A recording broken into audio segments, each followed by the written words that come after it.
the legendary, if I may say so myself, Pastor Jack Hibbs. Thank you so much for being here. Pastor Jack Hibbs joins us now. But I do want to make sure I say this. Every Sunday I watch Jack. This is a courageous man that is doing so much for our country. And if we turn on Israel, I think in short order you will see the hand of God's judgment fall upon this Christ-rejecting nation. I have seen in real time, while I was in Israel, on an airbase, when rockets were launched from southern Lebanon. You brought up Trump, a lot of conversation, a lot of hoopla around Christian nationalism. Should be. The IDF is the most moral military that he has ever seen on earth. And when we say to them, hey, you know what? I don't know what's going on with Netanyahu. I don't know what's up, but your prophets told me that God sets up. Hey, there's a difference between I think everybody's like, get the criminals out. But when you're hearing reports of hey, this abuela's been here for 20 years. They don't have a criminal record. And it seems like some of those folks are getting caught up. Ruslan.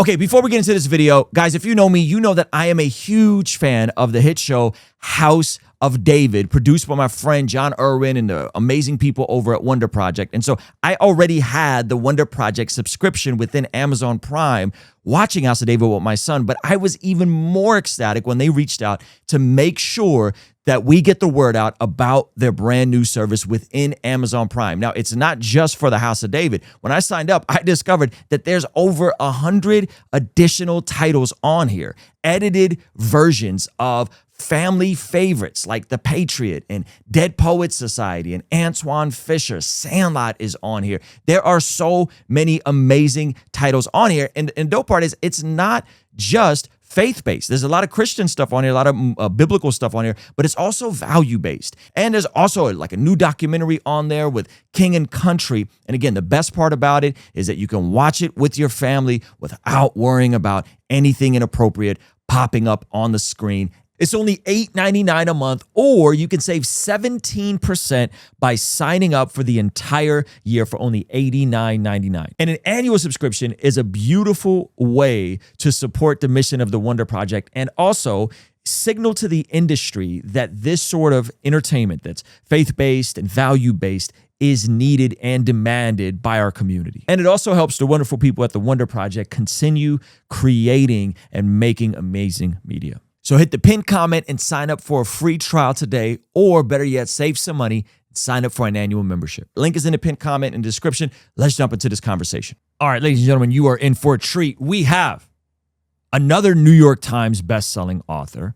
He has a podcast, a radio show. He is a local church pastor of Calvary Chapel, Chino Hills. The legendary, if I may say so myself, Pastor Jack Hibbs. Thank you so much for being here.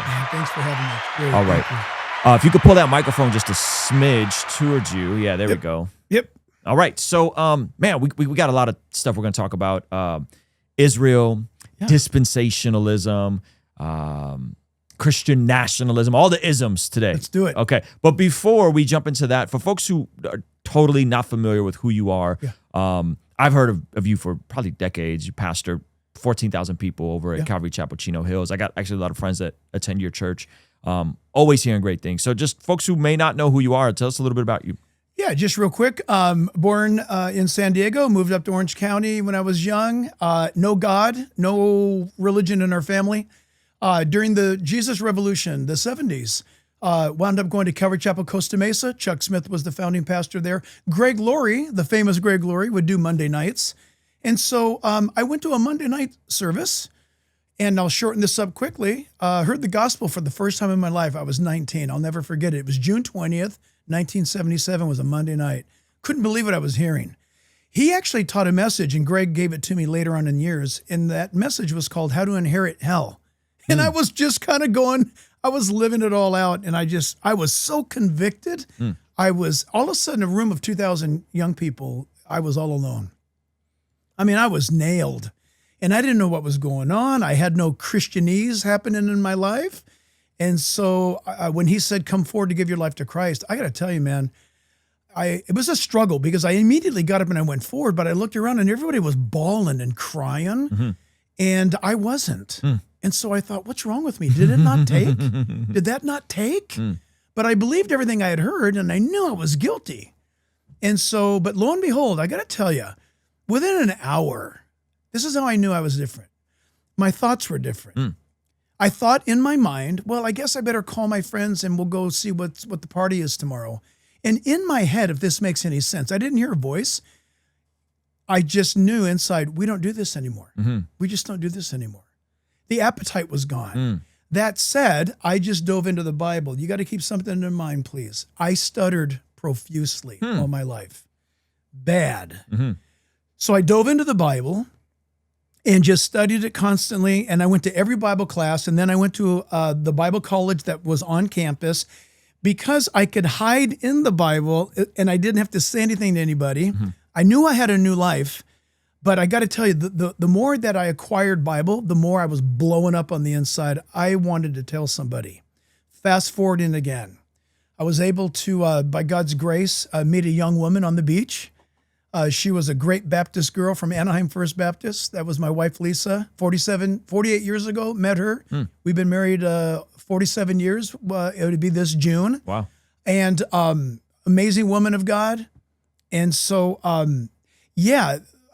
my background's biomedical engineering. I was working at Baxter Healthcare in Newport Beach, a supervisor of a research lab. I love science, and I was totally content sharing the gospel the best I could with people.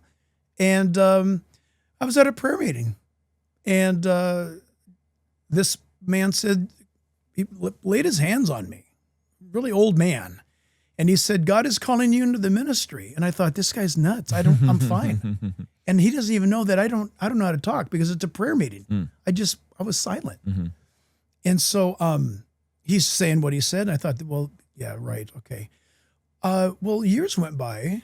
And when we moved out from Costa Mesa to Chino Hills, the Lord had radically, without any weird bells and whistles, the Lord radically healed my tongue in an instant of time. Wow. And I was full of Bible, and now I had a tongue. If you have the time, go look at Mark chapter 7. There was a guy there whose tongue was bound, and Jesus took him off to the side and spit on his fingers and touched the man's tongue, and his tongue was loosed.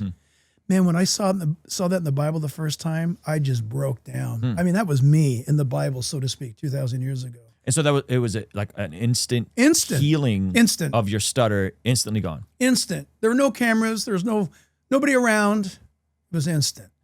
And so having the Bible in you, I don't know if people realize this or not, but I think Christians can get kind of fat and lazy to have the word in them and not tell anybody. Let me tell you, if you have the word in you and you cannot tell anybody, you wish you could. And so when that happened, I just exploded. And so when we moved to Chino Hills, we asked some neighbors if they'd want to come to a Monday night Bible study. So the first night there were 6 of us, my wife and I and 2 other couples. And it just started growing and growing. And Chuck Smith at Costa Mesa said, let's make that a Monday night home Bible study from Costa Mesa. So we did, and it just grew. We wound up having about 150 people on a Monday night. All packed into your home, or did you guys move on to a building? We actually packed them into, it wasn't mine. We had to move over to another house that was bigger. And then what happened was we wound up having people into homes nearby with those days, big video cameras. We'd run a cord into other rooms. It's crazy. And then you guys had the first multi-site. Isn't that funny? And so, my goodness, wow, 1993 is when I retired from my job. I resigned. I shouldn't say retired. I resigned after 13 years. It was one of the hardest things to do, even though I knew I was supposed to do it. I loved my job. And we did Sunday mornings, and people showed up, and they've been showing up ever since. And yeah. That's awesome. Okay, so you're coming out of the Jesus revolution, the Jesus hippie movement. Was this? Did you happen to ever be around? This is probably a deep cut, but Don Apsher, name sounds Don Apsher. I don't know the face. I know the name. Yeah. Don Absher was an elder at our church out here for a while, and so he's. Oh my goodness. Yeah, he would always tell us the stories of the Jesus Revolution. It was crazy. Lonnie Frisbee. Lonnie and that whole Frisbee, world, yeah. the whole thing. If you got to church 1 hour before it started, you were too late. You could not get in. Yeah. It was amazing. So what did you make of Pastor Greg's movie, The Jesus Revolution, and like kind of living through it, but then seeing it on a big screen? Yeah, I mean, knowing that Greg's going to watch this right now, he's not going to be anyway concerned about what I have to say. It was from Greg's perspective. Here's the beautiful thing about it all. We had our perspective, and you got to remember, there's tens of thousands of people going there. That was Greg's experience. I just thought, I do think the world should know more about Chuck Smith, because Greg Laurie's ministry came out of Chuck Smith. And to be honest with you, Lonnie Frisbee's longevity was very short-lived. It wasn't long. But Greg's, of course, and then Chuck Smith's, of course. But this was, as I like to say, that was one reporter's opinion. Does that make sense? Yeah, no, it totally makes sense. I mean, I think the idea that you have this amazing movement, the Calvary Chapel movement, which I'm a massive fan of, come out of that connection between Lonnie and how all that flew out was pretty incredible. And seeing that on a movie screen and understanding that many of the issues we're dealing with today are similar to what you guys were dealing with is pretty amazing.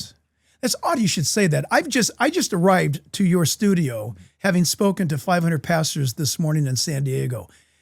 That's exactly what I just said. They're all discouraged. They're all bummed. And I said, what are you guys dragging your mug around for?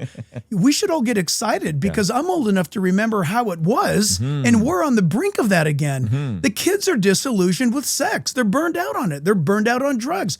They're even burned out on social media. They want meaning. They want purpose, i.e., look at what's happened in a post-Charlie Kirk life. Kids are looking for purpose. I tell you what, man, it is time to present the gospel everywhere at all times because kids are ready. We're going to see it again. Amen. I want to kind of unpack some of that, the similarities. Sure. And are we in the middle of a great awakening? But just a little anecdotal story for you.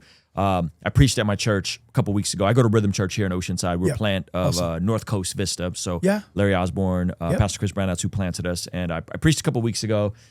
And I was talking about hospitality and doing life on life. And I said, one of the aspects of our culture in Southern California is that people sneak in church and sneak out of church. And you sit next to people every week. You never say hello to anyone. And like, we have to do better because the early church exploded because of hospitality and relationship. And so we do if I have more time, podcast with my pastor every Monday, kind of going deeper. If we had more time, this is what we should talk about. And so we're kind of having this cultural conversation and like, man, this aspect of Southern California, like we need to do better, and we need to equip people to be more hospitable and do life on life. And it's not all about just Sunday morning. Hopefully people are getting together. So we're having this whole conversation, and my wife comes home and she says, it's so funny. We just had to spend 20 minutes at the end of my women's group having to tell two different women that you can't be sexually immoral anymore. And they're, one of them is like, hey, I'm so looking forward to the weekend because I can go and hook up with someone. And so they have to pause the Bible study and explain to them, like, fornication's out, sexual immorality is out, all these things are out. And so I'm texting my Pastor Jeff and I'm telling and George, and I'm like, it's so funny. We're talking about hospitality and being more friendly. There's people in our Bible studies right now. That's right. That need to be told they can't have sex anymore. Exactly right. Yeah. So it's just like crazy how things are changing. Well, and what you're talking about is the loving thing to do. That is, I'm sorry if I offend anybody, but people use the word, well, that's community. Forget the word community. That's doing church. Church cannot be drive up, drive away. Yep. And I don't care. Listen, I was saved in a gigantic church. And it was never big. I'll tell you the reason why. And I encourage every big church, right? By the way, I know this sounds crazy, but I am anti-mega church. And I happen to be a pastor of one. The pastor of a mega church is anti-mega church. Folks, you heard it here first. I'm telling you right now, because listen, I grew up in a massive church, and here's what we did. We were encouraged to get out and say hi to those that are around us. Notice, in every church, people kind of pretty much sit in the same place every week. Man, that is an open door. Get their names. Say, hey, you want to go out to lunch after church? You don't have to reach 10,000 people. Why don't you reach the 10 that are right there? Yeah. Then start doing ministry together. Yep. Sign up. Yep. Go to the square dance in Riley's farm, or take the surf trip, or let's go to Israel together. A big church does not have to be a big church. Yeah. Yeah. But, I refuse. I'm just the kind of pastor, I am not going to let people hide in our church. That does no one any good. Yeah. I won't. Yeah. No, I love that. And I think what I'm totally with you. I think what I'm also noticing is that, again, outside of people hiding and community and culture, is that these are folks that are showing up not just to church. They're going the extra step of saying, I'm going to join a weekly Bible study. It's huge. And so we're trying to get them to be more hospitable, but it's like we have bigger fish to fry. Yeah. Folks don't even know a biblical sex ethic. These are folks that are saying yes to church, yes to Jesus, coming to a Bible study. And, praise God, my wife is well equipped to have these conversations with them. But it's just so interesting that regarding this great awakening that we're seeming to have in our church, we've doubled since this time last year. Yeah. And every week we're growing, consistently growing. So every week cool. we're growing, So and great. we're not quite a mega church like you guys are. We're 14,000 people. I think that's what you guys get on a Sunday. Yeah, so we're about 1,500 right now. Yeah. But it's growing fast. And so, do you think that we are in the middle of another great awakening, similar to what your generation saw with the Jesus Revolution? Yeah. Okay. So listen, I'm going to preface this. I've been asked that by CNN, by Fox News, The Blaze, Daily Mail. Okay, here's the deal. I've been the guy, I've been the poo-poo guy. Here's the reason why. I know church history. Do I want to jump up right now and say, yes, we are in the midst of a great awakening? Of course I want to say that. But here's the fact of the matter. Remember, an awakening is where the lost get found, right? The lost come and seek truth. Are we seeing that? Yes. How great will it be? Time will tell. Here's what I'm concerned about more. I love what I'm seeing regarding the awakening aspect. Historically, it's tracking right on. It's looking good. Here's what I'm concerned about. A lot of people are going to church now. What kind of church are they going to? In history, God has always first revived the church. And then an awakening followed, meaning this: the church got holy, beautiful, on fire, awesome, and then the lost, so to speak, was looking through the window saying, I want some of that. It's a little different this time. I'm hoping that there's a revival within the church. Remember, the church is revived and the lost is awakened. That's the definitions. If that happens, I'm telling you, it could be the biggest of all time. Yeah. Yeah. I love that. And I love that you connected it to like, hey, we don't want to have a big church, because I always say, hey, if there's revival here, which I'd like to think there is, I don't think revival is going to happen over screens like this. I don't think it's going to happen in stadiums. I don't think it's going to happen in big buildings necessarily. Yeah. I think it's going to happen at dinner tables. I think Right it's going to on. happen You're in living 100% rooms. true. And I think that's what people need to be equipped to do. Exactly. Ephesians 5 says, that the leaders of the church, the pastors, the apostles and prophets, they are called to equip the saints for the work of the ministry. And every time I talk to people, they're like, well, my pastor doesn't do this. Or, I don't feel fed, or I da da da. And it's like, you're supposed to do the work of the ministry. Do it. Exactly. I got to tell you, last Sunday, we have a men's group, but then once a month I get with the men of the church. Mm-hmm. And it's from 4 to 6 p.m. Last Sunday night, we had close to 2,000 guys show up. And I have never seen this happen before. These guys, now we deliberately do not stream it. There's no women allowed. It's a men's service, and it's all about building biblical masculinity from the scriptures. What does the Bible say? If God made man, and he did, then he wrote the manual. Let's find out how to do it. So these guys, I'm telling you, these guys, the young men, are opening up to strangers saying, hey, you know what? I am just torn with same-sex attraction.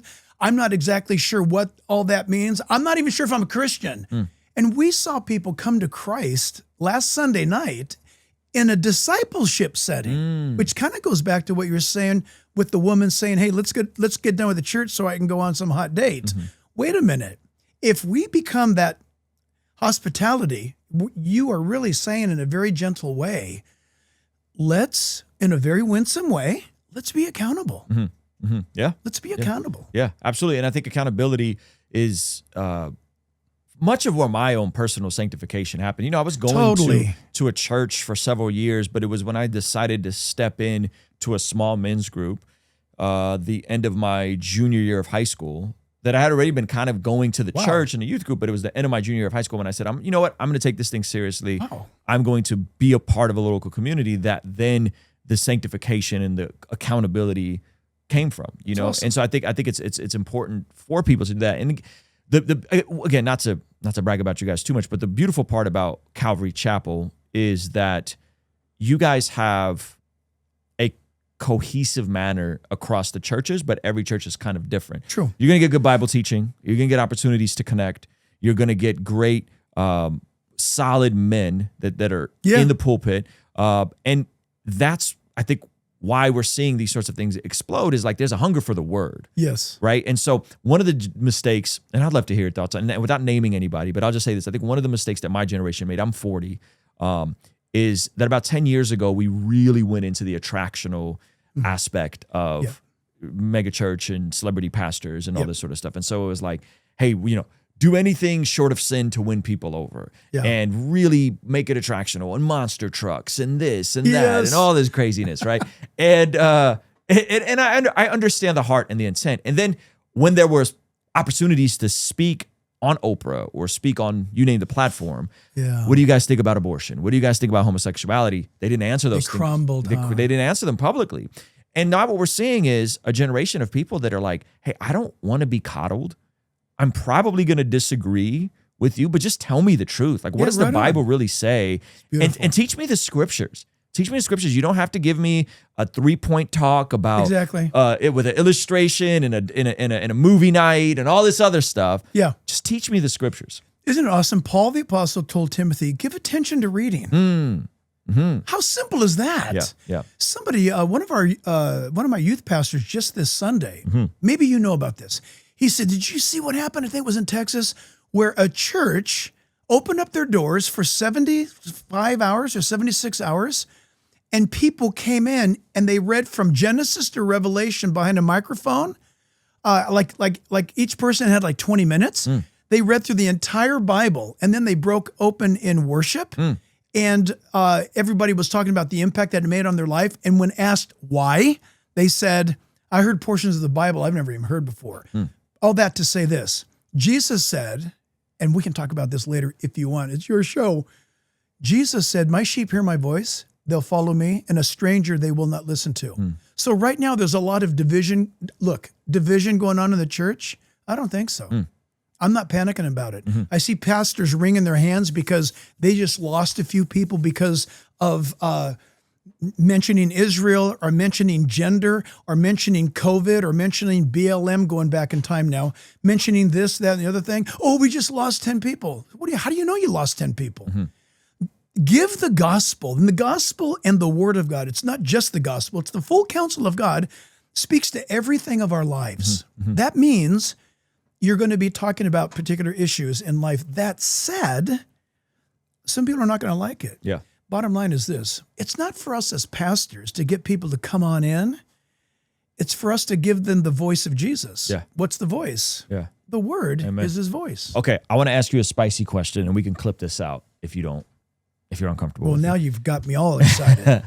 Okay, so I mentioned about 10 years ago, there was a lot of folks who were going viral, exploding the celebrity pastor thing. And I've always made the statement that like, I love to preach, I love to communicate, but I know my gifting is not a local church pastor, right? I watch, me and some of my friends have had the opportunity to go shoot with some Navy SEALs, you know, and I understand there's levels to it, you know? Yeah. And so like what you do is not what I do as a podcaster, as a Christian YouTuber. There's levels to ministry. Okay. And I get to sit here and pontificate, and churches will bring me out to speak sometimes, and it's awesome. But I think there's levels to it. Now, this is my hot take. I think there were amazing men of God who went into planting churches and doing local ministry for my generation that were not shepherds and pastors they were content creators, they were authors, they were thought leaders. Wow. And had they came on the scene now, they probably would be doing something like I'm doing, where I'm in my garage speaking in front of a camera, and by the grace of God, I reach 1 million unique users a month, 100,000 a day, and it's awesome.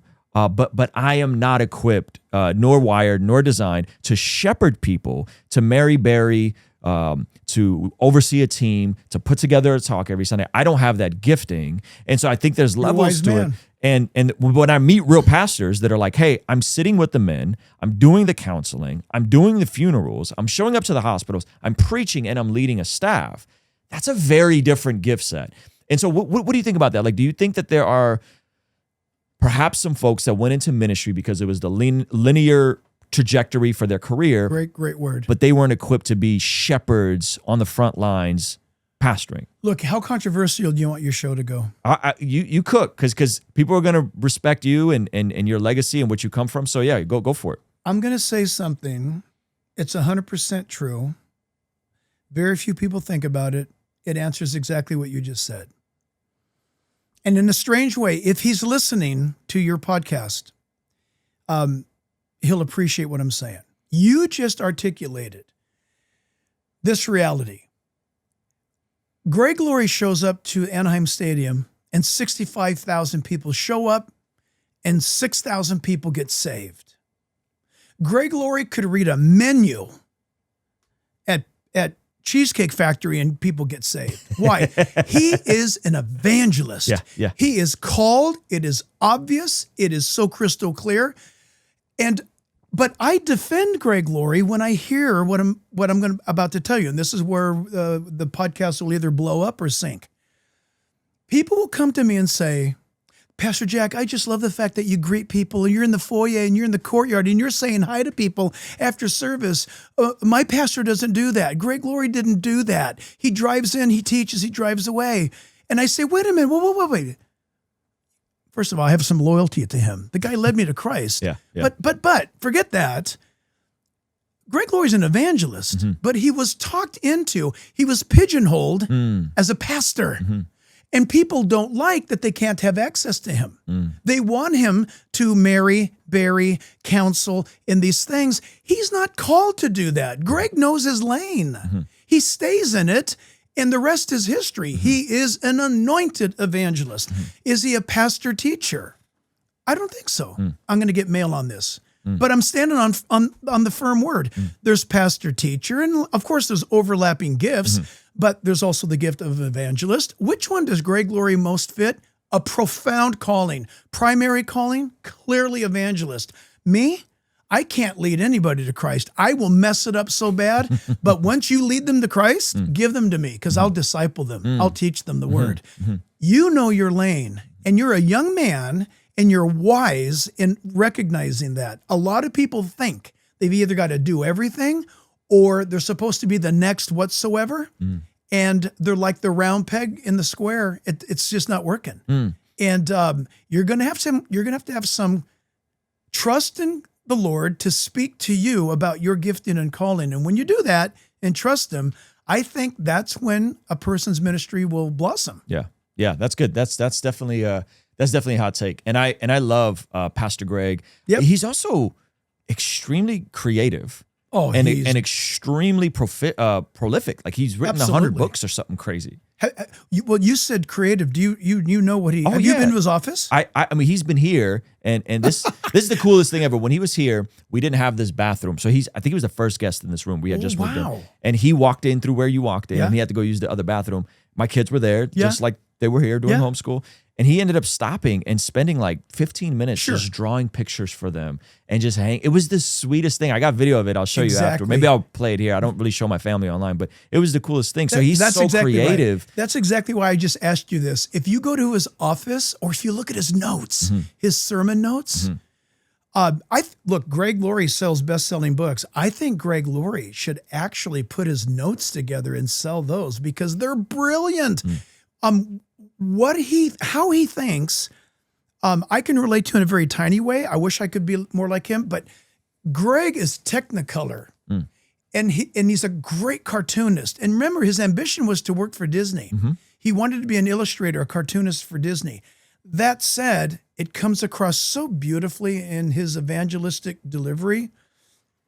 But would to God that more Christians knew their lane, right? Yep. I think the church would do better if we operated in our lane. And some of the old greats would say that if that happened in your local church where people served with their gift in their lane, your church would have a revival.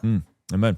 Amen. Okay, so let's talk about Israel a little bit, because the reason you got recommended to Tell chat. me, I didn't even know. Yeah, so it was a couple friends of mine that go to your church. Okay. And every time I do a video about Israel, I would read the scriptures. I would say, we go like at Romans 11:25, all Israel will be saved. And I would say, man, I think Israel, something is going to happen in the future with Israel. I don't know what that is. And I've been to Israel and I love Israel. However, I do believe that the church is God's people for today, but there's some sort of promise for Israel in the future. I don't know what that looks like. Oh, this is awesome. And now what I don't think is we go to the extreme of giving the government, and specifically Benjamin Netanyahu, a blank check to do whatever he wants. And if there are things that are questionable, and I pointed to a specific couple things, we should say, hey, that's not okay. That's bad, right? Of course. And so every time I have this conversation, I have folks that go, you're a dispensationalist.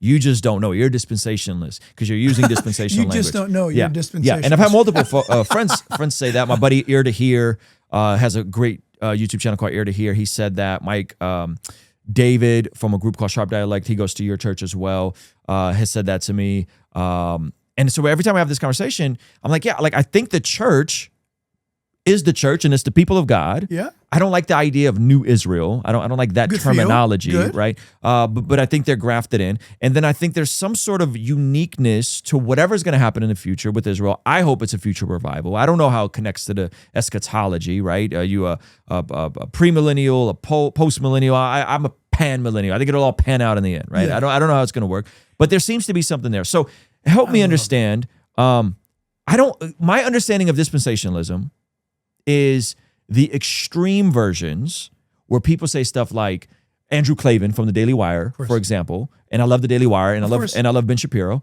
It says stuff like Ben Shapiro doesn't need to come to Jesus; he's doing just fine. And if he came to Jesus, it would be bad. I've heard other folks, I can't think of the names, but saying stuff like Jews don't need to be saved; they don't need to come to Jesus, right? And I've heard that side of dispensationalism, which I would reject. I don't think that's biblical. But I do believe the church is the children of God. I believe we are grafted in, and that is how God primarily moves today, is through the local church. So am I a dispensationalist or am I not a dispensationalist? Help me understand. This is beautiful. You're going to fix all this for me.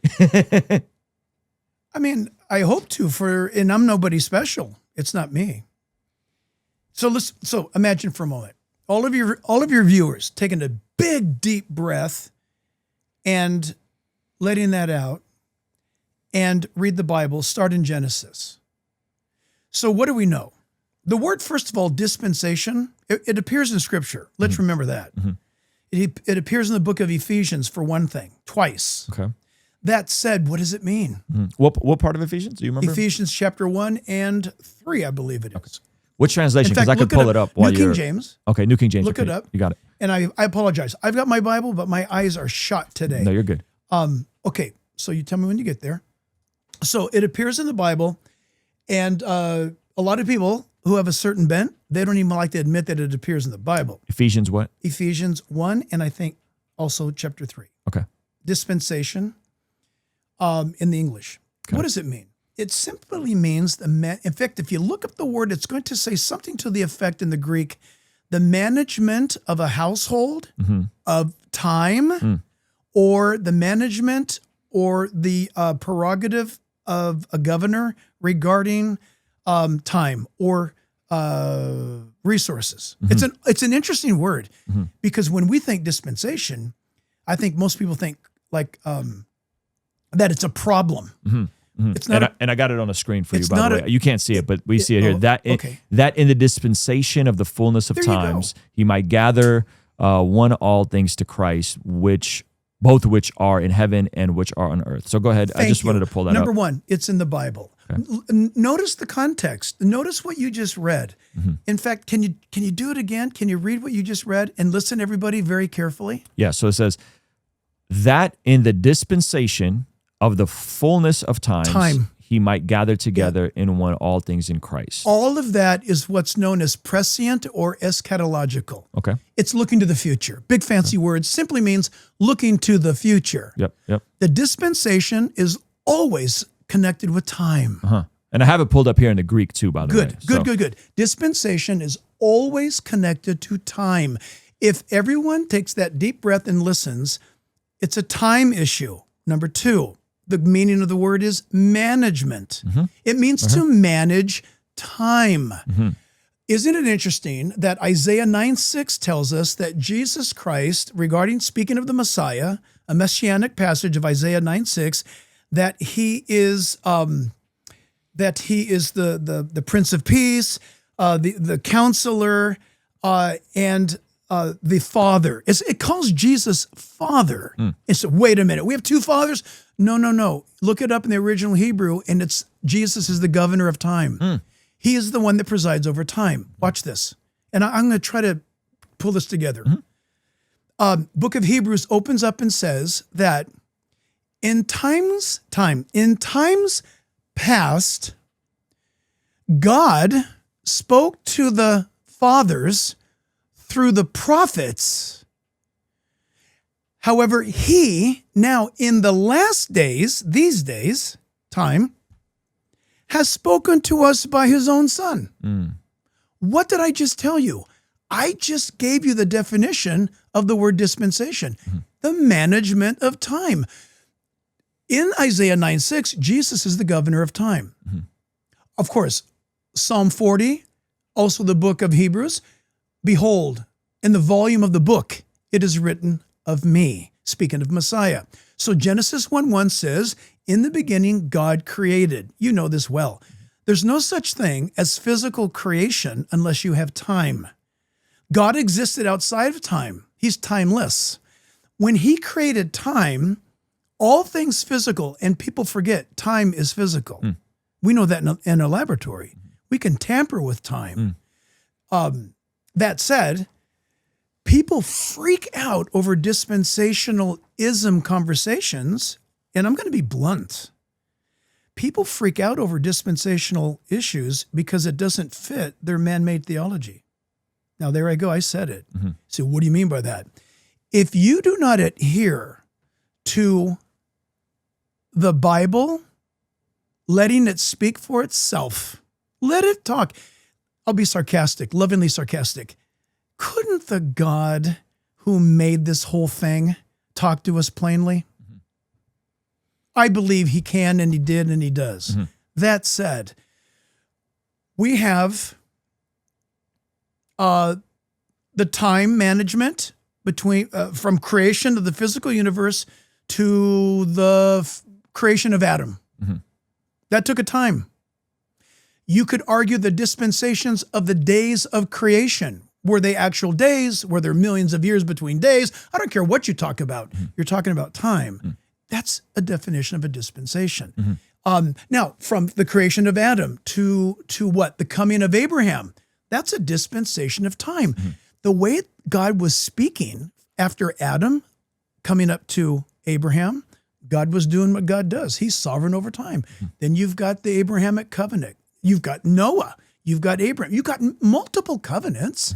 Instead of people figuring it out that this happens, that in various times God spoke and now does through his Son, that's actually dispensational.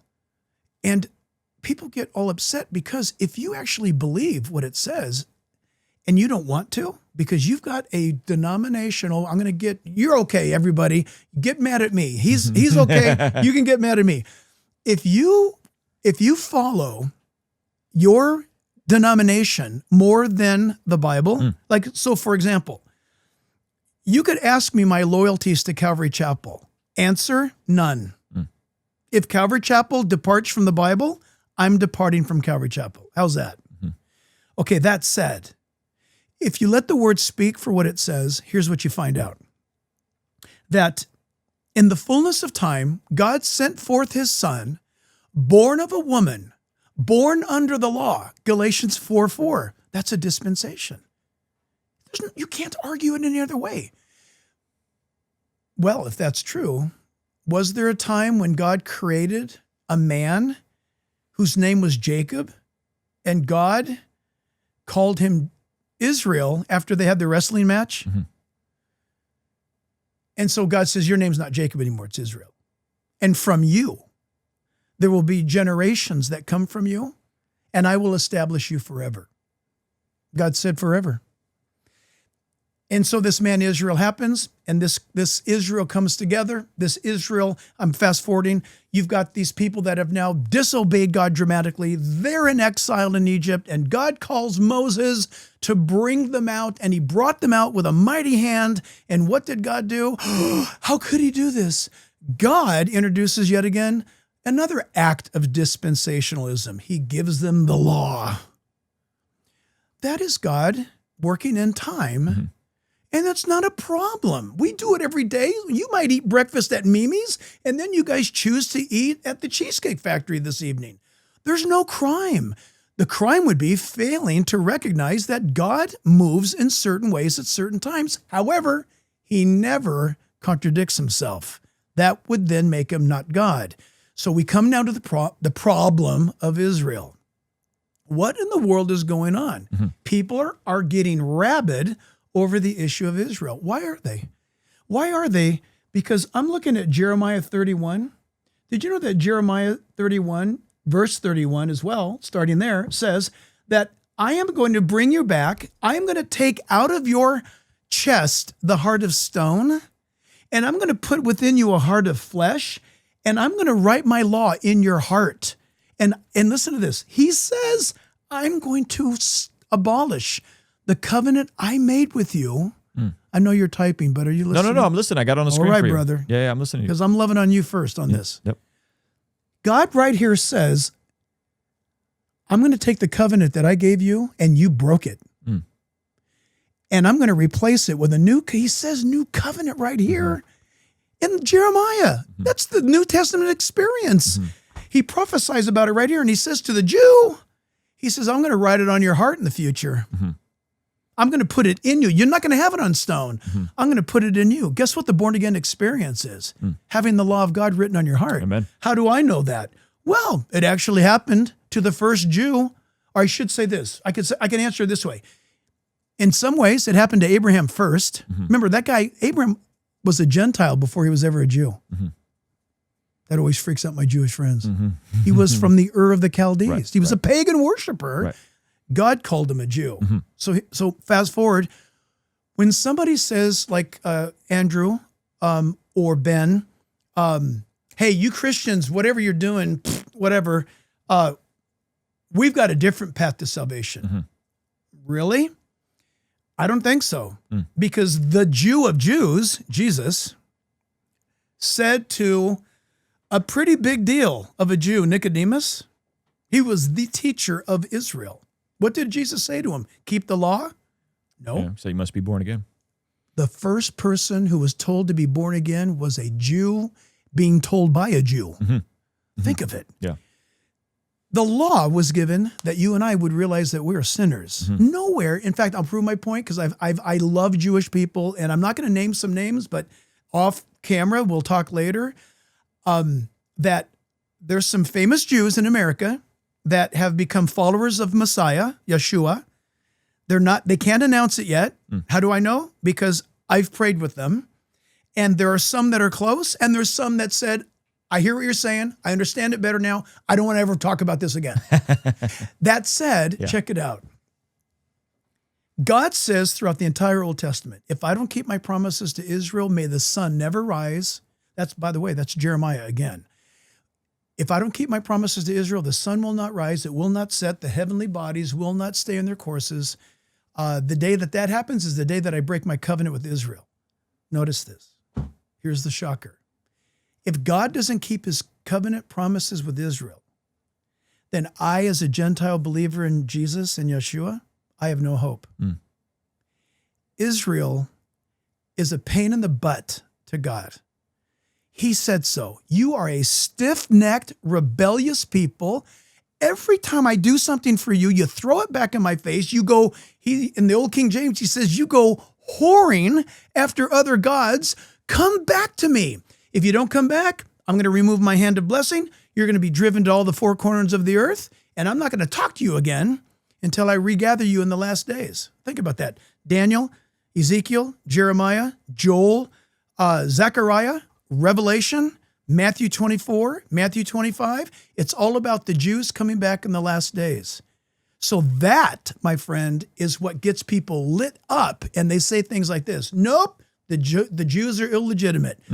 And by the way, while we dumb Christians argue over this, the Muslim is off to the side clapping at our argument. Because from the river to the sea, baby, Islam teaches no more Jew, no more Jerusalem, none of that stuff. So you Christians just keep tearing yourselves apart, and the Jew, we're loving it. Be careful. I'll say it again. If God doesn't keep his covenant promises with Israel, I ain't got no hope. How would you say this is different from covenant theology, which I want to say some of the like Eastern Orthodox folks, and I think the Catholics hold to it as well, right? How is it different from covenant theology? Yeah, you cannot hold to one flavor. It's not like Baskin Robbins where you walk in, I'll take that one. You cannot hold just to one flavor. So, for example, if you say, I am a covenant theology individual, you need to understand, are you sure? You better check the basket that holds all the rest of that stuff, because your eschatology is going to be screwy. You're going to have to now spiritualize Scripture. That's not really what he meant. You'll hear this a lot. Well, what I believe this is saying, it's what he really meant was, beware of that kind of talk.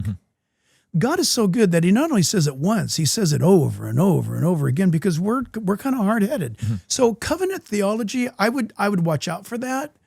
I would watch out for, obviously, replacement theology, which, again, is Muslims love Christians' doctrine on replacement theology. But isn't it interesting, though? Replacement theology says Israel has abandoned God, so he's abandoned them. We've taken their place, and so we inherit everything that was given to them. Are you sure you want to stick with that? Because if you're going to be true to your logic, you are actually picking all the blessings that God said he'll give. And God said, if you disobey me, here's the curses. And if some Christian comes up to you and says, oh, I've never disobeyed God. Or, for example, if the Presbyterian denomination says, oh, we were perfectly obedient to God. I mean, come on, nobody is. So you just can't say, well, we'll take the blessings of Israel, but not the disobedient curses. Replacement theology makes no sense. It doesn't make any sense. So, sorry. No, that's good. That's good. Okay, so in terms of, because I have eschatology questions for you, but in terms of some of the pushback to this, and they're coming in the comments, just so you know, they're going to be, sure. They're going to say, I expect it. Well, how do you come to the conclusion that the modern state of Israel, established in 1948, is the same Israel, beautiful, in the Scripture, and more specifically, hey, they're secular, they are pro-choice. Pro-LGBTQ, homosexual, all the things, liberal as all get out. Yeah, and then you have their own eschatology that That's right. some would say on the far right end of the spectrum in Israel is perhaps driving some of the mistreatment of the Palestinian people. Yeah, I'm not denying any of that. Okay. I would be an idiot to deny any of that. But here's the truth. The truth says in Ezekiel, God says, by the way, everyone read Ezekiel chapter 36, 37, and 38. This is about all the nations rising up against Israel. But it's more than that. Yeah. Because it starts out with him saying, Ezekiel, take a look at what you see. I see a valley of dry bones. Everybody's dead. And he says, can those bones live again? And he said, only you know, Lord. And he says, those bones is the house of Israel. They've been dispersed to all the nations of the world. In the last days, I'm going to breathe my breath. And God, listen, in the vision, Ezekiel sees God breathing his breath over the bones, and the bones stand up. And it says the sinew comes on to the joints, and the flesh come on. And God tells Ezekiel again, that's the house of Israel. And here's where it gets incredibly awesome. This is why Bible prophecy is designed to embolden us. God says to Ezekiel, I'm going to call them back into their own land from the four corners of the earth in the last days, and they're going to come back in unbelief. But I'm going to gather them. Mm-hmm. They're going to till the land. So stop, everybody. Prior to 1948, what was the land of Israel like? By the way, I'd encourage all of you to go to YouTube, to PragerU, and type in the Israel Test by George Gilder. The guy's not even a Christian, I don't think. And he's not a Jew either. George Gilder. Go take the Israel Test. Prior to 1948, Israel was a dust bowl. God says, I'm going to bring them back. They're going to plant vineyards. They're going to harvest wine. They're going to raise cattle. And they're going to take the waste places and they're going to make them inhabitable again, all in unbelief. It's not until Ezekiel 38 that God rescues them from a war. And it says, and then they will believe in me. Interesting. Everything's tracking perfectly right now. Okay, so I got Ezekiel 37 pulled up here, and I'm trying to find the verse about, you said in the last days they will be, dry bones will be revived and come back to the Lord. Chapters 36, 37, and then the battle happens in 38. That's when their eyes are opened. Interesting. Okay. So I've heard about the nations rising up to the Lord, this idea of, so then he said, speak a prophetic message to these and say, dry bones, listen to the word of the Lord. This is what the sovereign Lord says. Look, I am going to put breath into you and make you live again. I will put flesh and muscles on you and cover your skin. I will put breath into you and you will come to life. Then you know that I am the Lord. And so you're saying this is about Israel being hardened. I'm not saying. If you read all of that chapter, he says it's Israel. So don't take my word for it.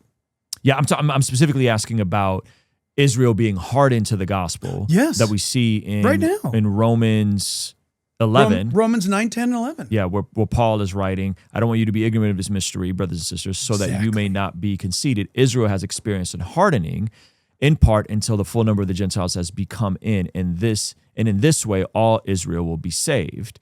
As it is written, the deliverer will come from Zion. He will turn godlessness away from Jacob. And this is my covenant with them when I take away their sins. As far as the gospel is concerned, they are enemies for your sake. But as far as election is concerned, they are loved on account of the patriarchs. Wow. For God's gifts and his calls are irrevocable. Is that awesome? I think this is the part when I read that this. Gives me comfort because he's not going to lose me. Yep. If he keeps them, he'll keep you and I. Yeah, that's good. I think it's very difficult to read this, especially in context of what you just showed us in Ezekiel, and say that there doesn't seem to be some sort of future plan. Context is king, man. For the children of Israel to come back. They're coming. The Bible said they would come back in unbelief, and he would restore them before his coming. In fact, you know what's very cool? You said you've been to Israel.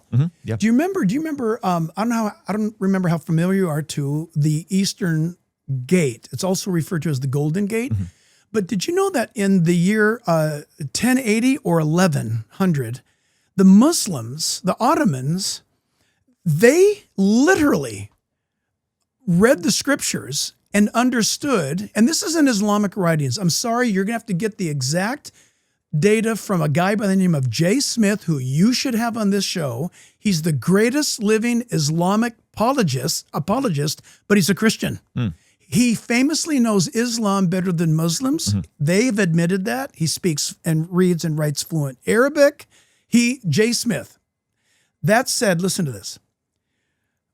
When the Ottomans came and took Jerusalem, they put Gentile dead bodies in front of the Eastern Gate because the latter end of the Hebrew prophets, Ezekiel's one of them, it says that when he comes back, the Messiah will go through the Eastern Gate. Now, you've read this before, where his foot will touch the Mount of Olives, it will split. That's from Ezekiel 40 on out. And the water will gush forth, and he will enter the Golden Gate. This is the second coming, the events of the second coming. The Muslims read that and said, we know how to stop a Jewish Messiah. He can't walk through a graveyard. He'd be unclean. We'll make it a graveyard. Isn't that amazing? Yeah. They believe it. A lot of Christians don't believe it. Interesting. Okay. I love it. So in terms of modern day Israel, yes, how does one navigate with modern day Israel regarding what's happening in Gaza? Do everything you can to bring them to Christ. Let's take Gaza. Okay. How much do we know about Gaza? Have we been to Gaza? Who are we listening to? Simple. Let's start here.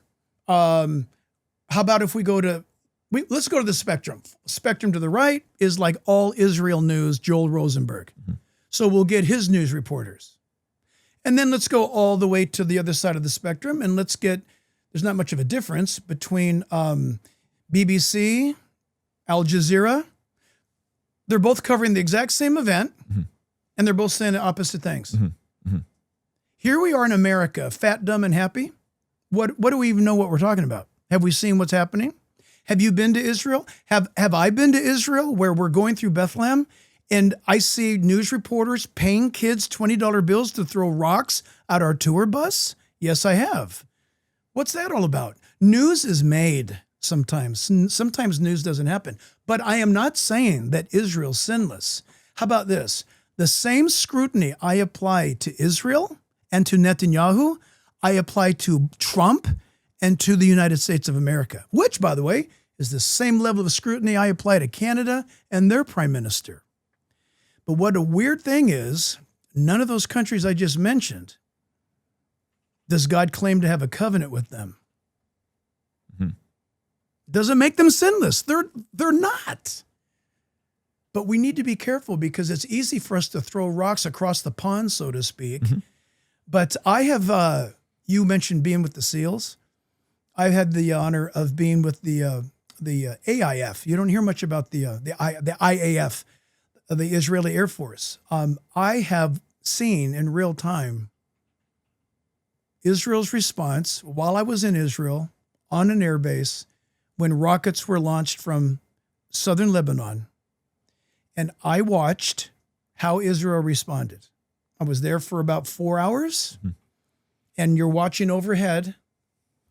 Israel did absolutely nothing. It doesn't mean they're not going to do something later, but here's what happened. The day that I was there, it was discovered that rockets were being launched out of a elementary school in southern Lebanon. Israel identified that it was a school.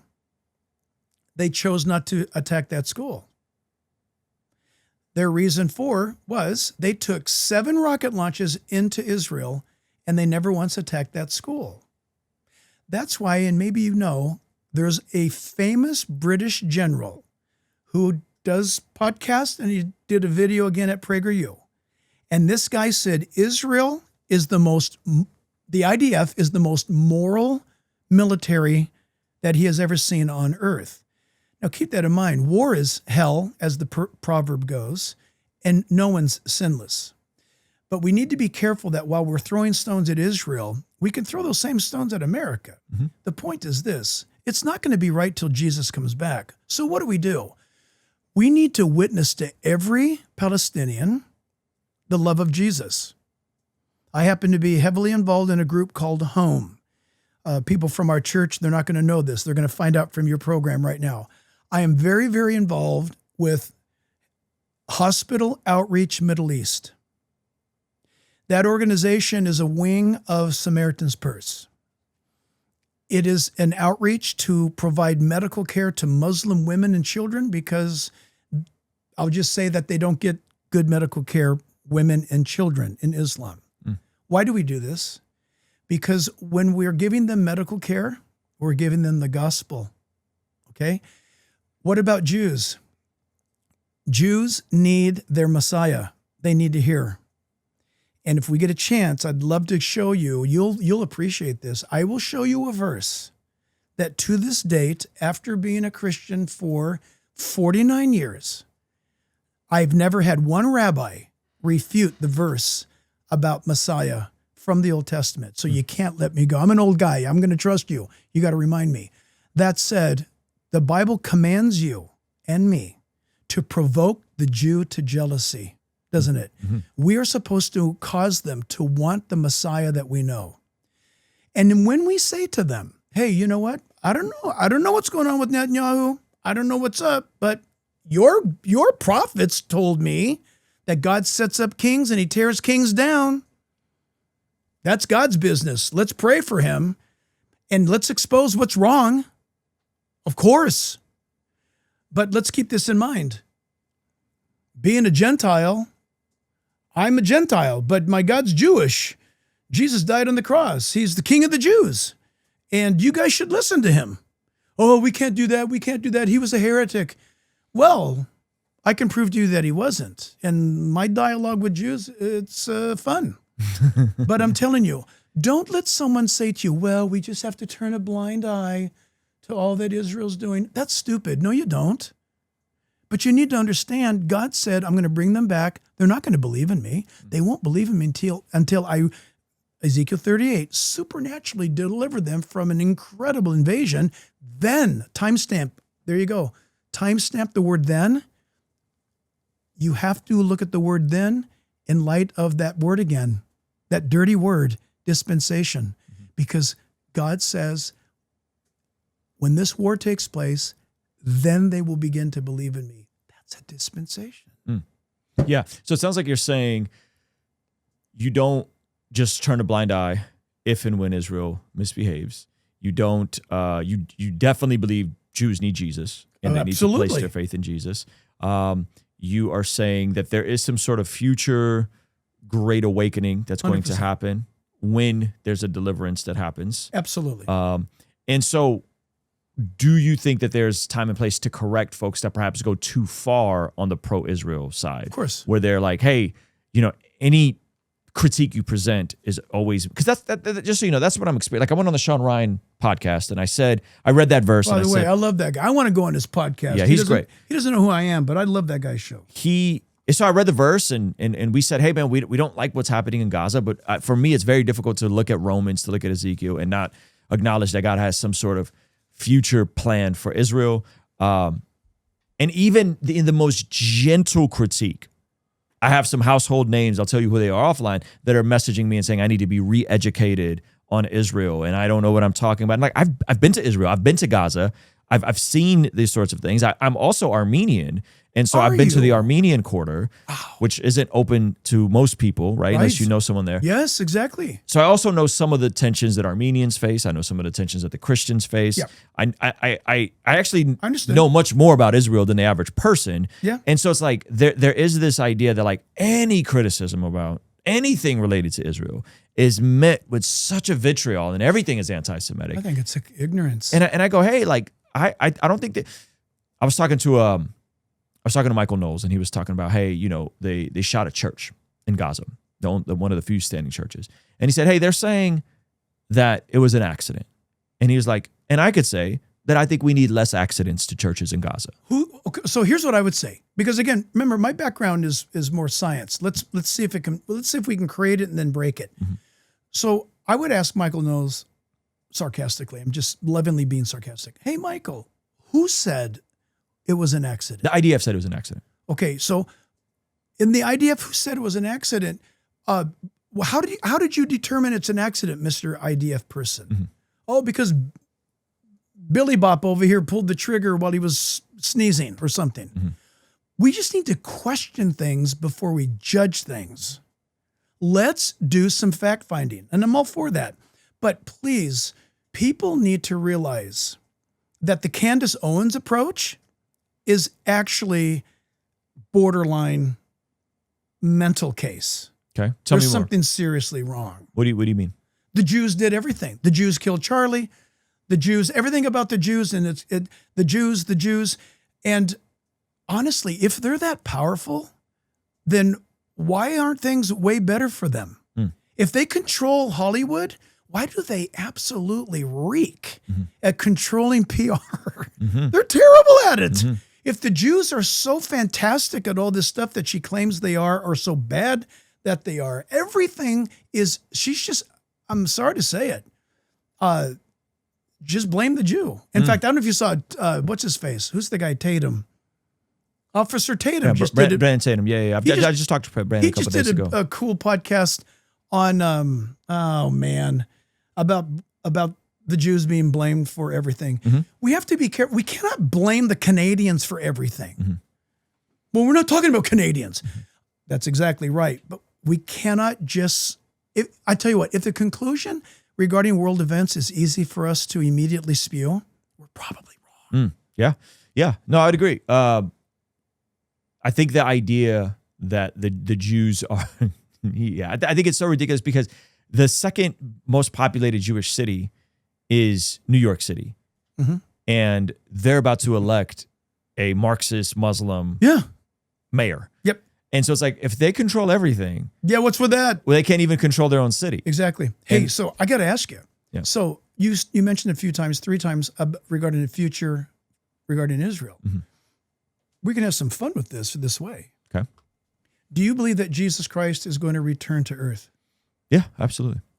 Then where is he going to return to? I want to say Jerusalem. Why do you want to say that? I mean, that's always been my reading of the scripture. Yes, you read it in the scripture.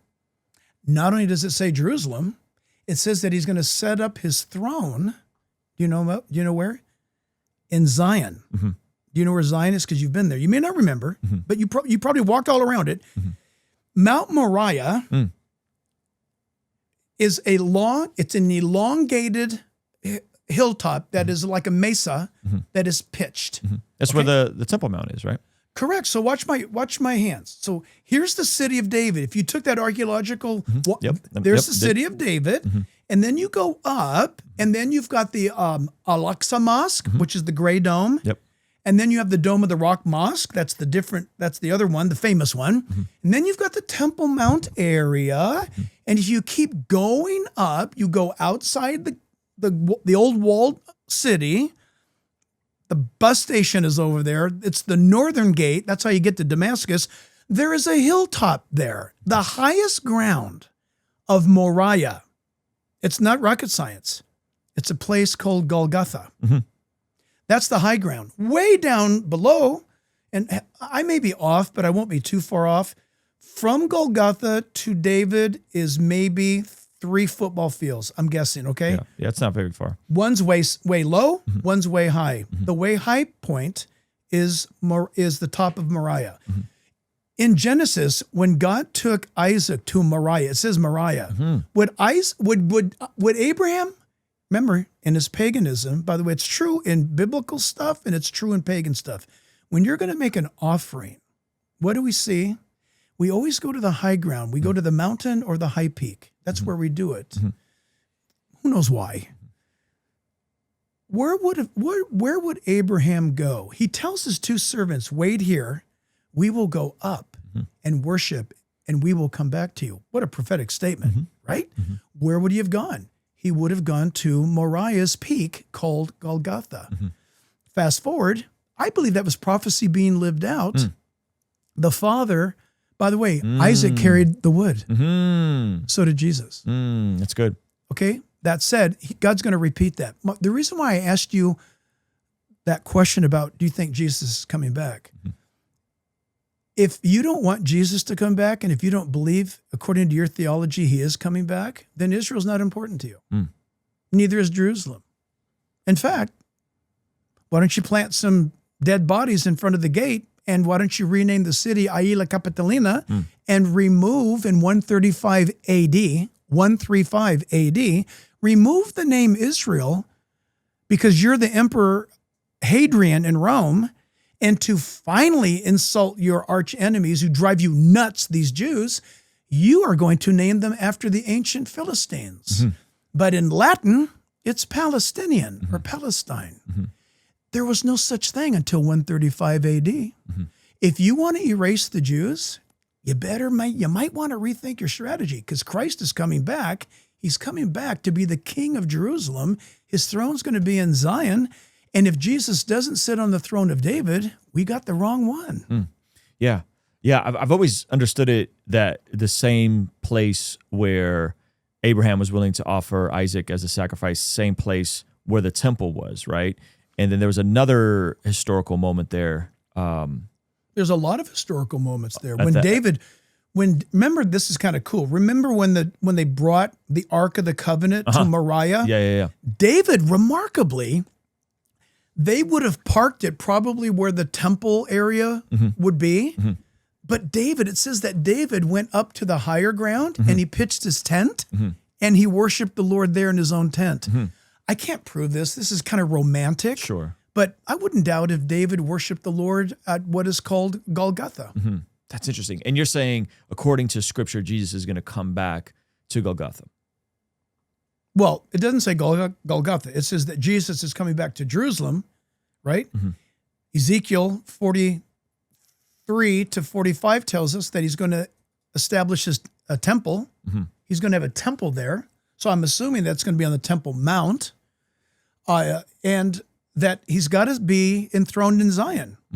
For Jesus to fulfill ancient Hebrew prophets, he's got to be enthroned in Zion.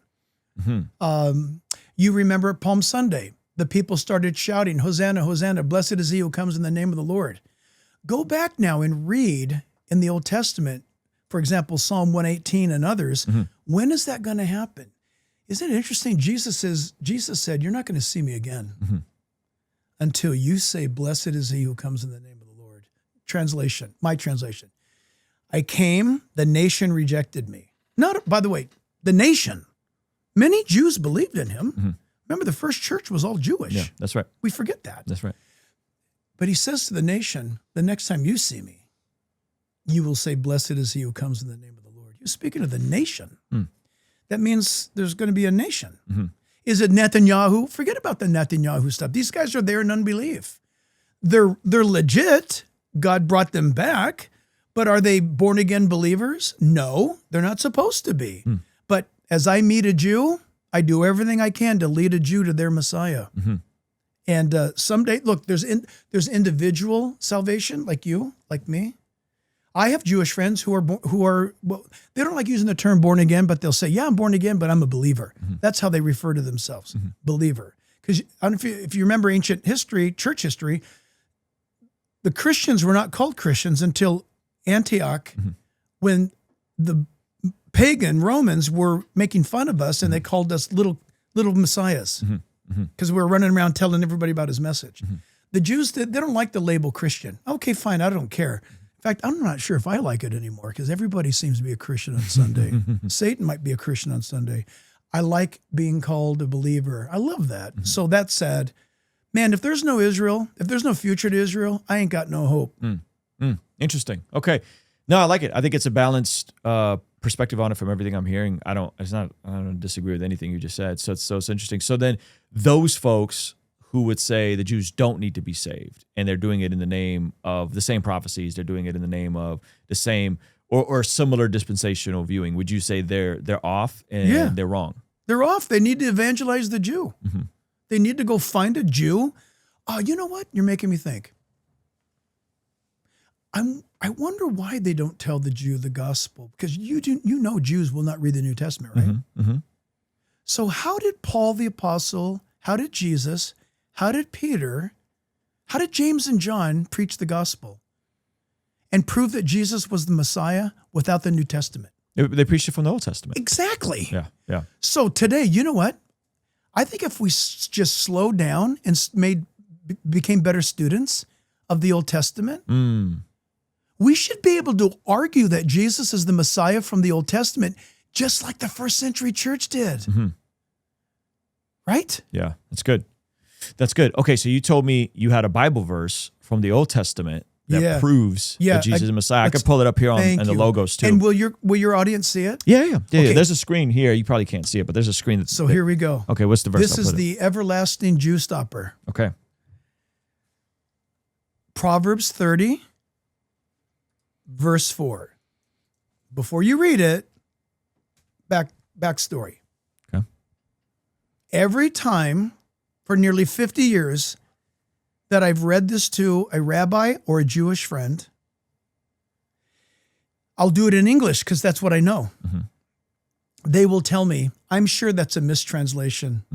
I'm sure that's wrong. Yeah. It can't be that in Hebrew. I've heard that a couple times from folks who are they don't like the Isaiah, Jewish folks that don't like the Isaiah passages. And they're like, oh, that was contaminated, and that's the that's what they're told. Yeah. They called it the forbidden scriptures. Their rabbis told them. Yeah, because of the suffering servant is just like a spitting image of Jesus. Yeah, so absolutely. Guess what? This is cool. I'm so glad you just said this. I'm going to give you a forbidden verse. Okay. Here's the cool thing. How many? Wait, before you get there, because I love where we're going. How many forbidden verses are there for the Jews? You're talking about, and I'm not going to get them all. Sure. You're talking about Isaiah 7, Isaiah 9. You're talking about Isaiah 53, forbidden. You're talking about Daniel, the book, forbidden. You say, why would they forbid Daniel? because eventually you're going to get to Daniel chapter 9. Mm-hmm. If you keep reading Daniel chapter 9, you're going to get to verses 24 to 27. Okay? And here's one of them. Here's one that has slipped through. So did they take it out of their Bible? Did they take it out? They don't take it out. They just don't read They them? tell them, you skip this. I tell you what, very prominent, very, very prominent Jew visiting Los Angeles, knows who I am, came to my house. We started talking scripture. What he wasn't ready for is that I said, I want to show you Messiah, Yeshua, from the Old Testament. He said, that's impossible. This is going to be great. Go ahead. So I start doing it. And he says, for example, first of all, that verse you just said, what verse? They pierced his hands and his feet. Don't tell me New Testament. I didn't. It's Psalm 22. Yeah. He said, no, it's not. I said, do you have your Hebrew Bible? He said, of course I do. I have it on my phone. He goes, he reads in Hebrew. Yeah. Psalm 22. Yeah. He breaks off in English. Him and his wife start yelling at each other. You know what they were yelling about? Neither one of them growing up. He grew up in Yemen. She grew up in Israel. Neither one of their rabbis ever told them about Psalm 22. Why would he? It proves that the Messiah would be pierced in his hands and his feet. So here's the whopper. It is Proverbs 30, verse 4. It slipped through. They failed to block this one. Okay. Can you read it? Yeah, I'm going to put it on the screen. And if you're Hebrew, go read it in Hebrew. Okay. So I got it up in the NLT. I could pull up any translation you want. But Proverbs chapter 30, verse 4 says, who but God goes up to heaven and comes back down? Who holds the wind in his fists? Who wraps up the oceans in his cloak? Who has created the whole wide world? What is his name and his son's name? Tell me if you know. Yeah, that's good. So, yeah, that's good. That's good. That's great. So all around the Dome of the Rock Mosque, it's in blue and yellow font, Arabic. You know what it says? God is not begotten. Okay, I agree. God was never born. I get it. He's eternal. God was not begotten, nor does God have a son. Did you know it says that in Arabic all around the Dome of the Rock Mosque? Why is that? Why is that a big deal? Why do Muslims want the world to know that God doesn't have a son? Yeah. No, that's good.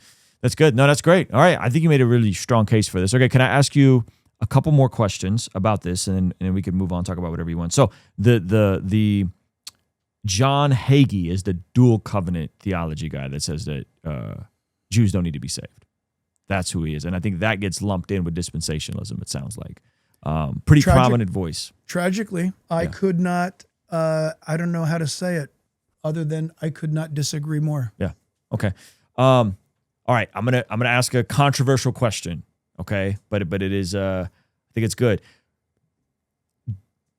How do I ask this? Okay. So establishment of Israel, 1948. There's this miraculous wars. They keep winning and keep winning and keep winning. And it's like, man, how is a small nation defeating all these other Arab nations? And it sure does seem like there is prophecy being fulfilled throughout the last 80 years with Israel. But then I think one can argue, or you could see how some people can take that and go to an unhealthy extreme, of course, with the eschatology lumped in. Okay. So one of the things that isn't often talked about, but was brought to light by a Calvary Chapel pastor, is Chuck Smith's views in the 80s around not date setting, but definitely, hey, within this year, within this decade, the Messiah is going to return based on some of this dispensationalist framework with regards to, the establishment of Israel as a nation. And so it's not often talked about in Calvary Chapel circles, but he didn't say dates, and he wouldn't call them prophecies, but there were some predictions made about years that Jesus was going to come. I want to say 1984 was one of them. I'll do better than that for you. Yeah. He said it every year, and I'm going to tell you how. Okay. I was there. Chuck Smith would say at the end or the beginning of every year, and we would always wait to hear what his next jingle would be, Chuck would say something like this. We could be in heaven in 77. It could be great in 78. The Lord could come back. If he does, it's going to be fine in 79. Chuck did that every year.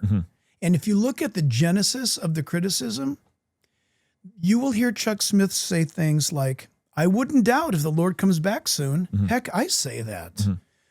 But I have never heard Chuck Smith say, June 9th is the day. So, yeah, if you want to say, he alluded that the Lord could come back in 72 by what he said. Well, if you want to take it that way, okay, but he didn't tell you a day or the hour. Chuck Smith believed in what has been the traditional view taken out of 1 Thessalonians 4, among other scriptures, and that is what a premillennial, pre-tribulational, futurist, literalist, see if I'm missing something, believes. And that is, from Scripture, there's the understanding of the doctrine of imminency. And nobody taught that more clearly than Dr. John Wolvrid. He's now gone, but he was probably the greatest living eschatological theologian on end-time prophecy. That said, there are those who will say, for example, in the those that are in the amillennial camp, there is no doctrine of imminency. That's false doctrine. I hear it all the time. So you don't believe Jesus could come back for the church at any time he so chooses? He could have come back. He could come back next week, 10 years, 100 years from now, or he could have come back last month. Nope. Okay. Well, I disagree. So people get very passionate about that. Look, I'm ready to live and die of old age, but I'm also ready to meet Jesus too. Amen. I think I'm working my buns off, by the way. I mean, I know a lot of pastors, and I'm boasting in the Lord, okay? If you knew my schedule, I'd invite you to know it. If you see how little I sleep and what I do, you can ask me any question you want. I am living at full throttle to try to obey Jesus in everything because he could come back today, but I'm ready to die of old age. Does that make sense? No, it totally I makes think sense. it's harder to live that way, but I'm also eager at the same time. Yeah, no, I'm with you. Okay, so let me just clarify what he actually did say and what he did not say. Okay, so it was the teaching of the fig tree in Mark 13, 28 through 30. Yeah. Okay. And Mike Winger did a video about this, like a really in-depth video about this, meaning the generation that saw Israel become a nation in 1948 would witness Jesus' return. So it sounded like it was a kind of a misinterpretation of Mark 13, 28. Mike goes into that. And so in 1989, Smith admitted he was guilty of coming close to date setting. He was guilty of, this is his quote, of date setting, acknowledging that this was wrong according to the American vision, but he never did set a date, but he was guilty of coming close to date setting. Even if you did not read, he said that he was guilty, I would say to you, that would have been wrong for him to say. The prophecy, the Mark passage and applying that to Israel. I mean, the blossoming of the fig tree is a reason why it's in the Bible. There's a reason why Jesus said it. But Winger, who I love, he just spoke at our church, by the way, last week. Love that guy. Winger, I assume, because he's so thorough, he would have pointed out also that the word generation is translated in that one word is translated with various meanings. Be that as it may, here we are, how you said it earlier, 80 years, almost 80 years? Yeah, well, 1948 is when Israel was founded again. So what is that? It's a lot of years. I don't know. like 77 years, 76 years. That said, I'm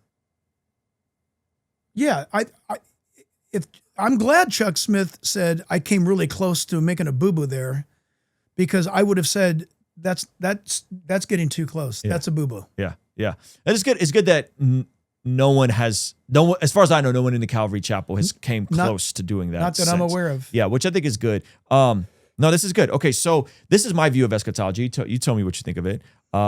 Luke 19, Jesus in the KJV is talking about the 10 bags of gold. It's similar to the parable of the talents. And he uses this phrase in the KJV that I like, occupy until I come. Correct.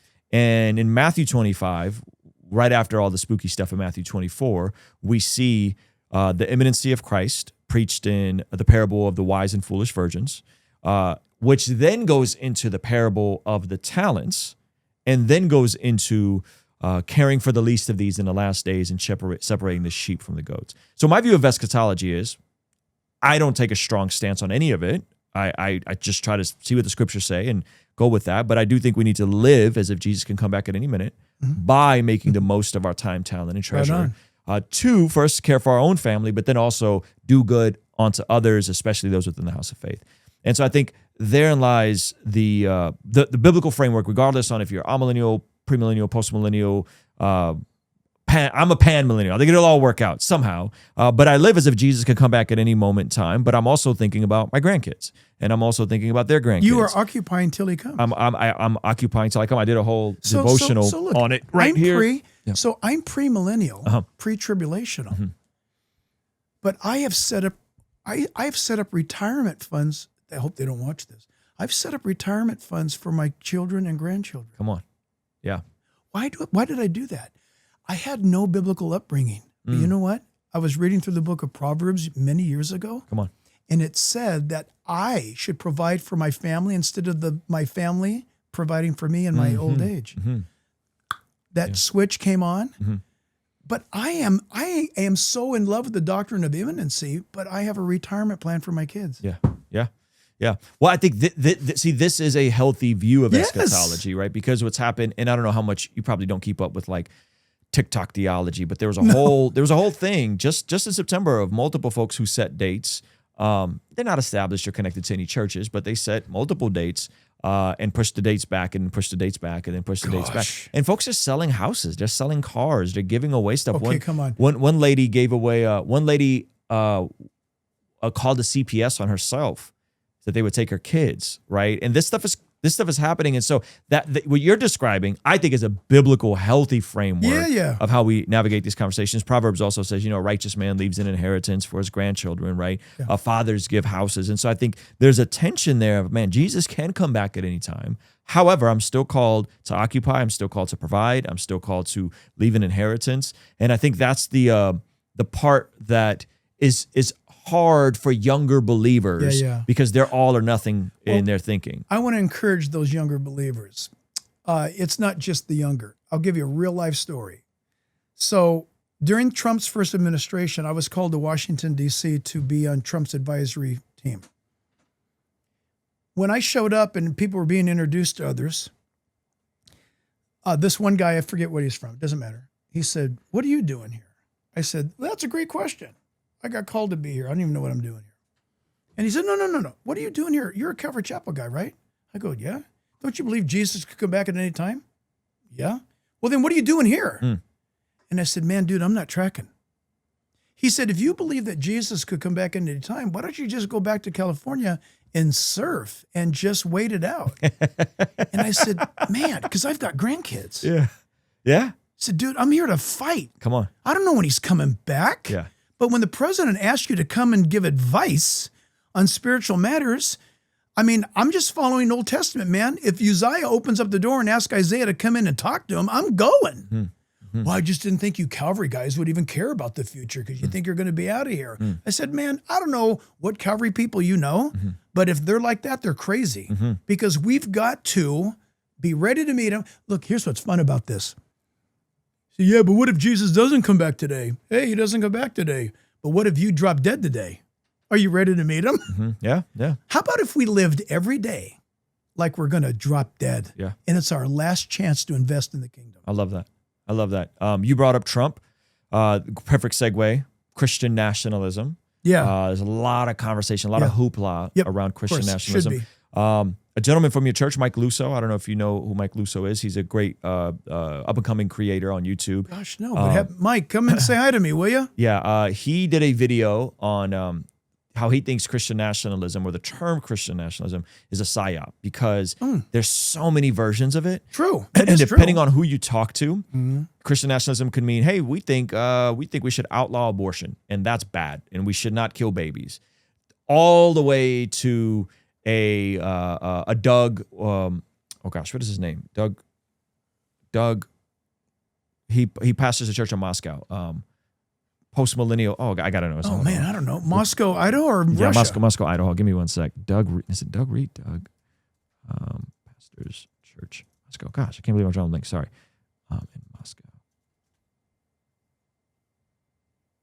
Doug Wilson. We'll clip that out. Doug Wilson, who also holds to what people are calling Christian nationalism, and his version of, hey, women shouldn't vote. This is kind of one of the things that gets backdoored. Women shouldn't vote. It should be one vote per household. And some people go, wait a minute. I want to legislate Christian values and I want to legislate Christian morality, but it's kind of like, don't let women vote. That's kind of weird, And other than that, I really like a lot of Doug Wilson's stuff on Christian nationalism.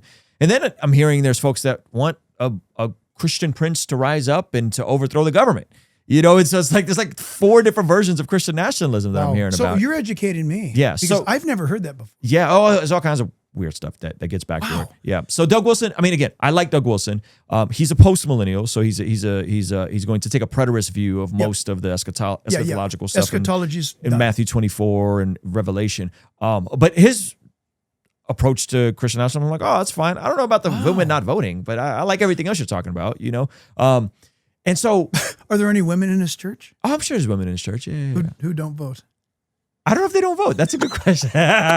So again, what is your take on Christian nationalism? Because I think it's one of these weird, like boogeyman terms that's kind of just used to like, no doubt.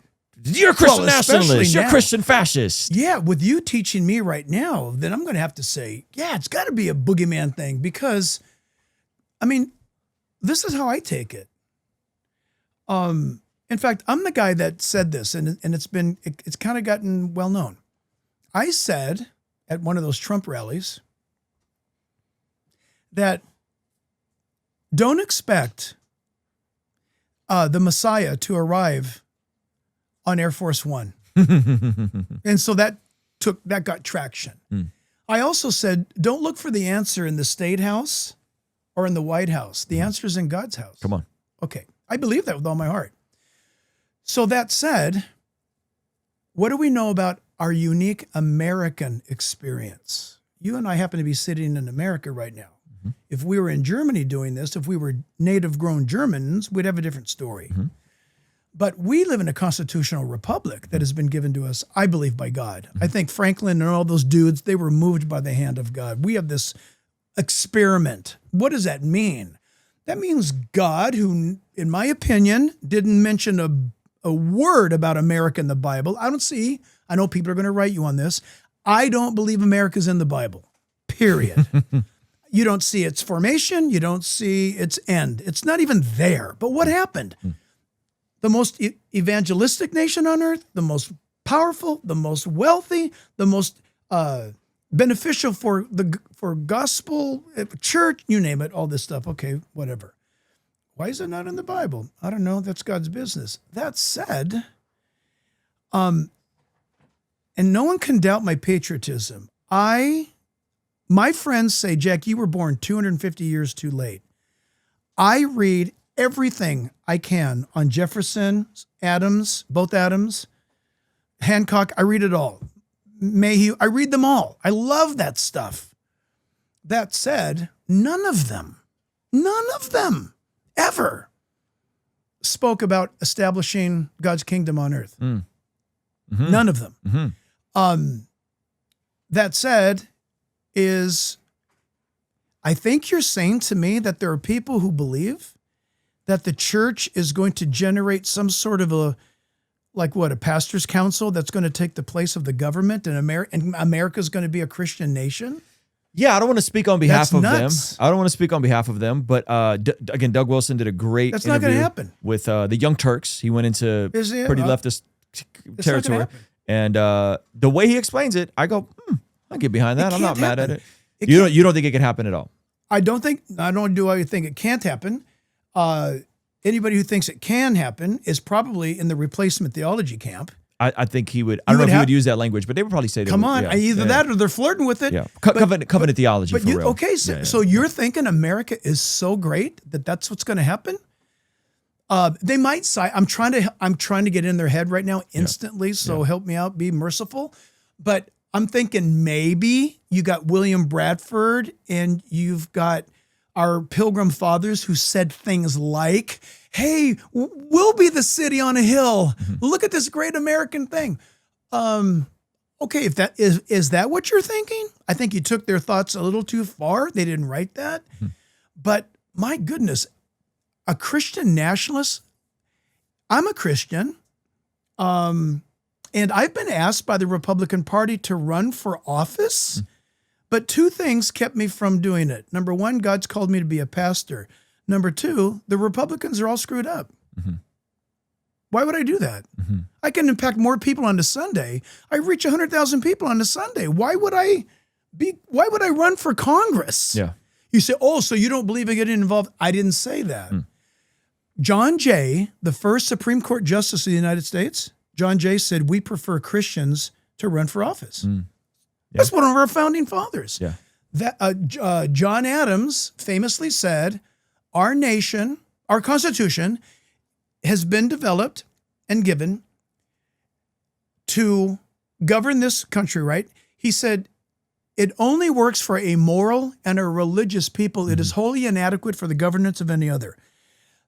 That said, I do not believe that if that's Christian nationalism, I am not that. But if you're going to label me a Christian nationalist because I have an American flag on the front of my house, I will tell you I didn't have one on there until I went to Home Depot on September 11th, 2001 on that Tuesday, and I went and bought an American flag and put it on my house. It's been there ever since. Okay? Would I fight to defend this Constitution and your children's ability to grow up free? I'd give my life for that. Oh, you're a nationalist. You know what? If you want to be something, go think whatever you think. But I believe that if you live in Canada, you should love Canada enough to pray for it. Jeremiah 29 verse 7 says that wherever you are in captivity. Pray for the peace and prosperity of the city which I've called you in. Boom. Shouldn't the Germans be nationalistic about Germany? How about the Italians? Or I wish the French would. We should take care of our country. Yeah. Amen. No, I'm with you. Man, worship my country? I don't worship my country. Okay, so this brings me to we kind of ended here on this last question. So this is something that I've wrestled with. You know, I was not a big Trump guy throughout his whole rise. I have to agree. But in 2024, I'm seeing what the left is running. I'm seeing, you know the stuff that's happening in California. We got gay civic studies being mandated to elementary school kids. That's what happened in Glendale. That's why the Armenians almost rioted in Glendale. Yeah, thank God. Mandatory. They couldn't opt out of it. When I was a kid, the Christian parents, I didn't grow up Christian, but that's the Christian like a parents, homeschool. Yeah, they could opt out. They could opt out of sex ed. That's right. Yeah. Now they were trying to press, gay civic studies on elementary school kids. Yeah. You got, men could become women. Men can use women's spaces. Men can compete in women's sports. I think that's abuse, man. You got abortion, not just, legal, safe, and rare.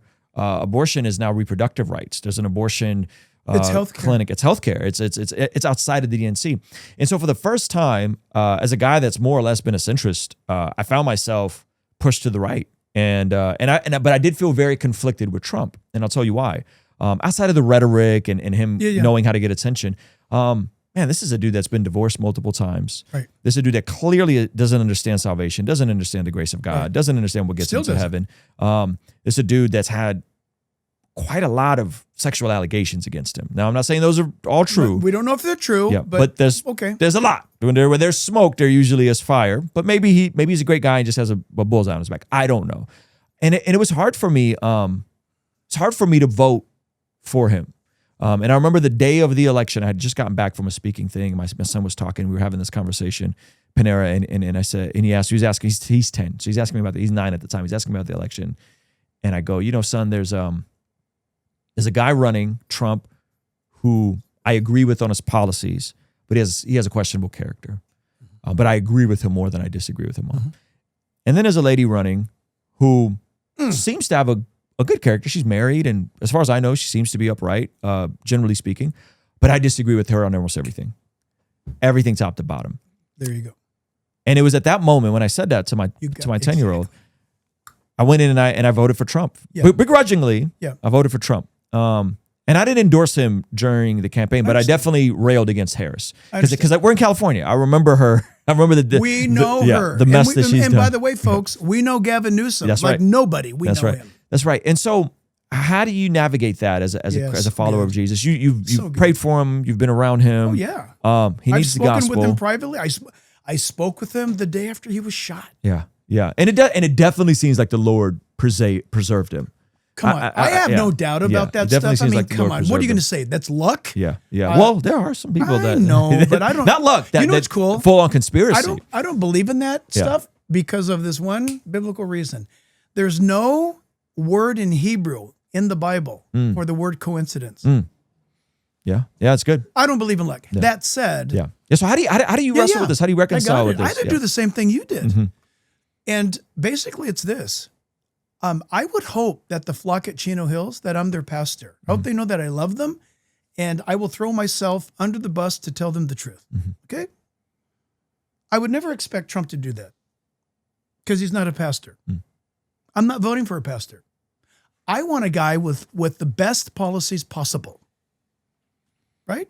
Well, this moral thing and that moral thing and this thing and his hair and his comment to Rosie O'Donnell.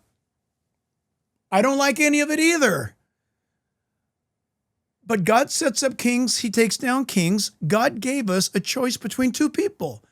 I think I'm going to be responsible for picking one of these people. Well, listen to this. Do you expect me to pick the lesser of the two evils? Yes. Of course I do. Well, how do I know which one? And you nailed it. Thank God you nailed it. Policies. Yeah.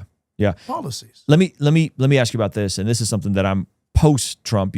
We're seeing, I think what the Biden administration did with the border was a complete train wreck. Catch and release in America versus catch and release in Mexico. You and I are about to experience really bad. the fruit of that. Yeah, really, really bad policy. I think the overcorrection to that, I think Trump locked down the borders, and I think that was great. But some of the overcorrections that may seem like, and again, I don't know how much of this is verified, is hey, there's a difference between I think everybody's like, get the criminals out. Like, get the criminals out. If you got a criminal record, you're a bad guy, you should go. Gotcha. But when you're hearing reports, and again, I don't know how much of this is verified, of hey, this abuela's been here for 20 years. These folks have been here for 30 years. They don't have a criminal record. And it seems like some of those folks are getting caught up in it. I understand that every immigrant took a risk to come here if they came here legally. I get that. But it seems like some of that kind of misses the mark on the Old Testament verses with regarding to welcoming in the foreigner and the exiled, especially folks that have assimilated, that have done their part to assimilate. Yeah, how do you wrestle with that? Let me first of all say, just moving forward for you, those Old Testament verses about the foreigner coming in, those were converts to Judaism. Yeah, of course. They became Jews. Yes, of course. That's important. No, absolutely. I'm with you. Okay, that said. So I'm not at liberty to say right now some things that are being done which are really good. Why Noam is not saying these things, or Holman, I don't know why. But there's good things. Off to the side now. I don't want to get into that. I wish I could. Maybe later. I'll let you know. Maybe you could tell me off the record. Okay. All right. So an address is given. There's a guy here who is a pedophile, illegal.